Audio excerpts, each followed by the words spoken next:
Welcome back to another episode of the Post Row Show, presented by Bachelor Night in America and Water Cooler Sports. I am Ketch, your host Ketch, and I'm alongside Junior. Junior, quite a show we just saw there.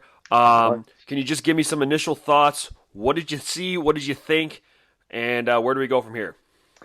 Yeah, I think we made the right move in the first 6 minutes, not keeping Hannah B around.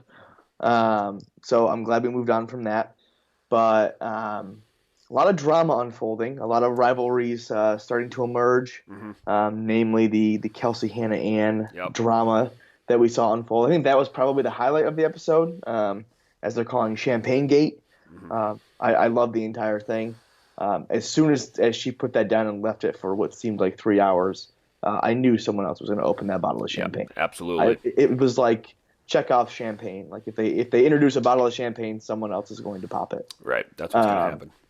Yeah. So overall, I liked the episode. I thought it was very good. Some people are really starting to piss me off, and I didn't think were going to piss me off.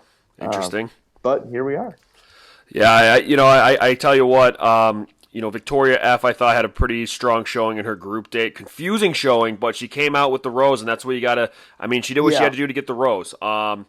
And then, you look at you almost kind of forgot about the rose ceremony there because of how the last episode went. So I would say maybe a few surprises there making it through, and especially where they were given roses. But I don't know if that's going to be a preview of things to come or maybe just Peter was feeling them that night. I'm not sure.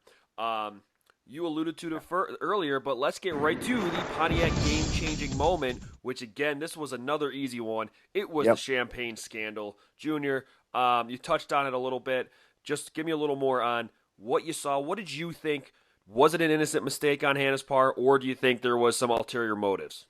So initially I was leaning towards the fact that there was 2 bottles of champagne. I started leaning towards, okay, she didn't know it was an honest mix-up.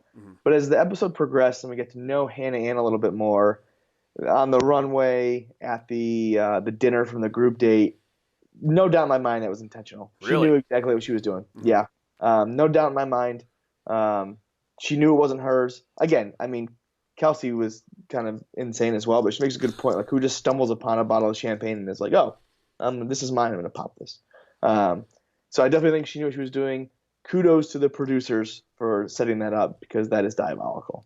Totally agree with you there. I was kind of in the same boat as you. I thought it was probably an innocent mistake, but then when you saw the screenshot, a couple people got it on Twitter of her sipping the champagne after the rose ceremony and the smirk on her face kind of saying, I got you. So, I can't say for sure one way or the other. I could definitely see it being an innocent mistake. There were 2 champagne bottles, but you got to think that the production would probably say, hey, Hannah, your champagne bottle is going to be over under the canopy, right? Or something like that. So did Hannah Ann pop Kelsey champagne? Was that actually her champagne? I'm assuming, but I don't think we ever got confirmation that it was. I mean, that's where Kelsey put her champagne, right? So we don't know for sure. Yeah.